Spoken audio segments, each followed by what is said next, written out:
This is Andy Rintmore, this is HNC, this is the Unit 15 Creative Arts Research Skills. Hey, I'm going to be talking about powerhouse, hard-hitting drummers. I'm going to go through my top three and how talk about how they've influenced my playing through my various punk and hardcore bands and stuff.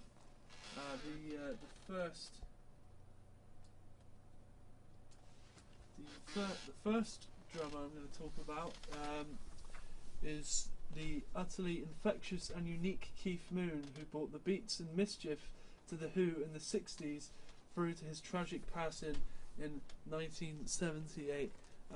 Keith was known as a bit of a wild man and an eccentric, but what's important is his playing. He'd hit the drums hard, you'd never really know what he's doing. Some would say it's sloppy, some would say it's genius, but unquestionably he was a brilliant drummer. His fills and his rolls, you can tell it's him when you hear them, and I just want to show you a video about Keith here, just a short one, and then I'll go into how I've taken his style of drum fills and added it to one of my recent songs. So here's a video. You want somebody that's got that little bit of madness within them. There's always got to be a little bit of madness within a drummer, because it's just that moment of where they just take the band to somewhere else that you never knew you were going to go to.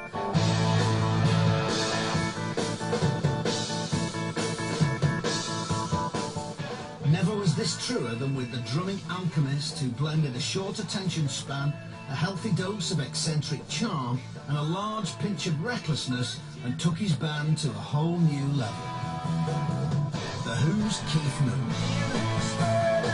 He was the craziest human being on the planet. If you could live with him, he was the best drummer of all time.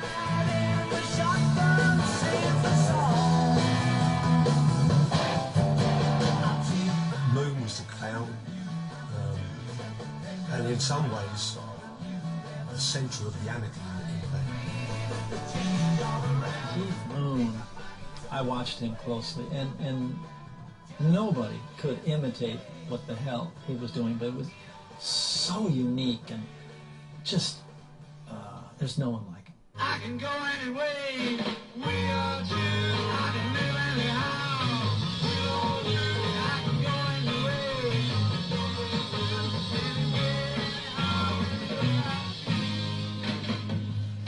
To me, he played his instrument like the person that he was, just kind of crazy and out of control. And nobody played like Keith Moon before. Everybody kind of, and he...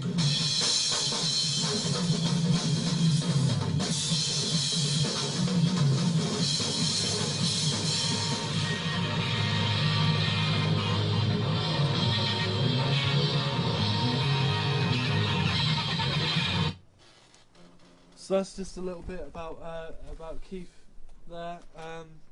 What Chad Smith was saying there is about his crazy fills and his rolls, stuff that no one could really imitate quite like him. I'm going to show you a little clip from a live video I did recently, where I try and take a Keith spin on the drum fill. I don't actually try and imitate him, because that's just it's futile, isn't it? But it's in the break of the chorus. It's a nice little fill with a kind of like a 70s Keith spin on it. So here it is.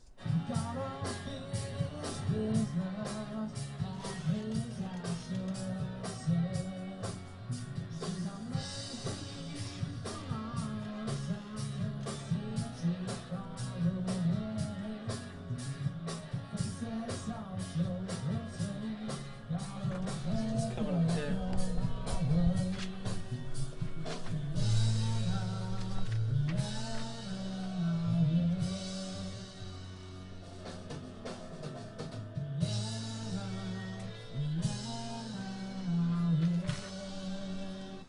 So yeah, not 100% Keith Moon, but that's my kind of interpretation of a Keith Moon-esque fill. The second drummer I'm going to talk about is the legendary John Bonham, who destroyed his drum kit almost nightly in the 70s, playing with what many consider the greatest rock band of all time, the Mighty Titans, that are Led Zeppelin. John is probably the ultimate powerhouse drummer. I've heard stories that his drum tech used to chain his kick drum to the stage so that it wouldn't move, and also that the stage would have holes in it for the legs of his drums, because he hit them so hard that they just fly across the room otherwise.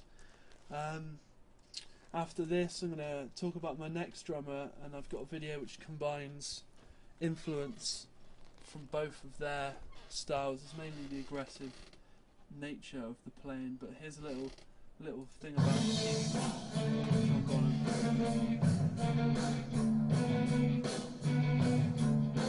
For the man regarded as the most powerful rock drummer ever, an honest stint of manual labour seemed to provide the perfect foundations for his other job, pounding the skins for Led Zeppelin.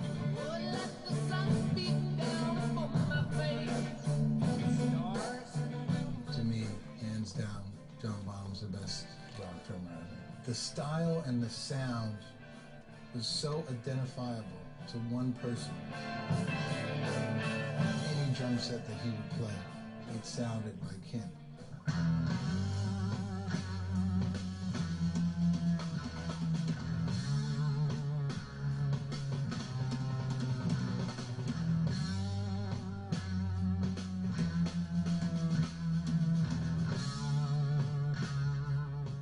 It seemed like there was nothing that John Bonham couldn't do. He just could do everything. And in a way that was so powerful. These days, most kids like to beat the shit out of their drum set because they think that's how you play, you know? But back then there weren't too many drummers that just splintered their drum set like he would. He would just lay down the heaviest stuff. So simple. And you'd be like, oh my God, listen to this. And that's it.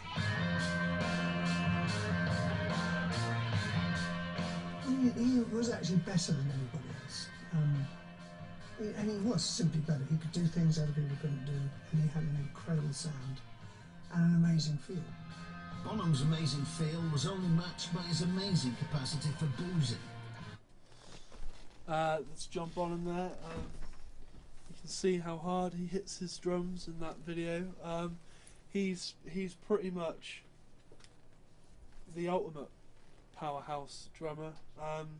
Apart from Dave Grohl, Dave Grohl obviously took all of his main influence in his style of playing from John Bonham, so you can't really claim that Dave is the best hard-hitting drummer, but Dave is my favourite. I take a lot, well, I thought I took a lot from his playing style initially, until I saw some of that Bonham footage where I've seen that I can be a little bit like that when I get a bit carried away. So I'm just going to play some Nirvana with some Dave Grohl in it, and just as an example of another hard-hitting drummer but with a more punky, fresh Pleasure is all yours. Yes, sir, indeed. Please welcome Nirvana.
towards your headlight.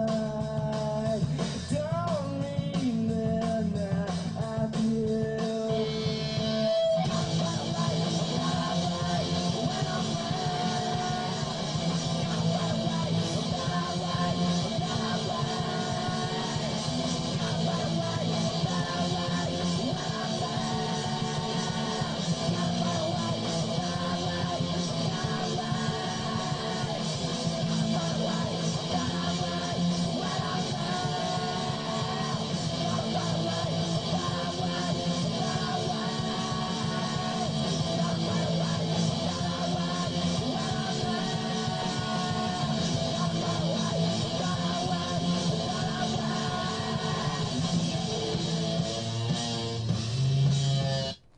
As you can see there, he really goes for it.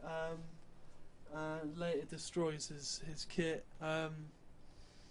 Something I used to take from that when I was back in the hardcore bands and hard rock bands was really just that head down, hit everything as hard and as fast as you can, which isn't always the best approach, but it sure is fun. There's a video of me.